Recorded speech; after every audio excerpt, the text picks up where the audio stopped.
I'm thinking back on all those times when I felt closed off from all that I could become. Eager but too scared to climb. Wanted to please my friends, but it felt like the end of myself.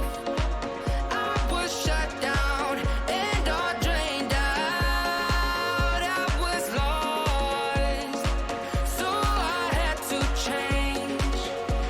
Yeah, I shook off all the bad vibes, cut me loose from the pettiness they turned on me. But now I am perfectly free to be me.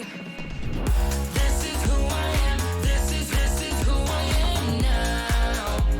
No matter what they say, this is who I am. This is who I am now.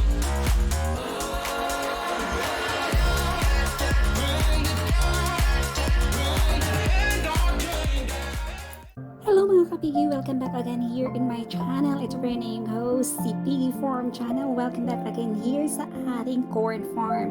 Kumusta na po tayong lahat? Especially po sa ating mga legit supporters. Nandito po tayo ngayon sa ating mais farm. Yes, napaka-excited na mga kapigi kasi namumulaklak na po ang ating corn, pero napaka-sadness kasi 4 days na po dito walang ulan. So kung nakikita nyo po ang kanilang dahon, so kailangan na talaga natin sila ng water. Kaya nga 7 days po tayo dito ngayon sa bukid mga kapigi. It is because hindi po ako nakakatulog kasi nasa 8 bags po yung farm corn po natin, so namumulaklak siya. So ibig sabihin pag ganito na po ang ating corn ay kailangan na talaga ng water, pero hindi po siya umuulan. Tingnan niyo po, napaka-dry. Hindi po siya umuulan. So, I hope next week, ipipray po natin na umuulan na dito, mga kapigi.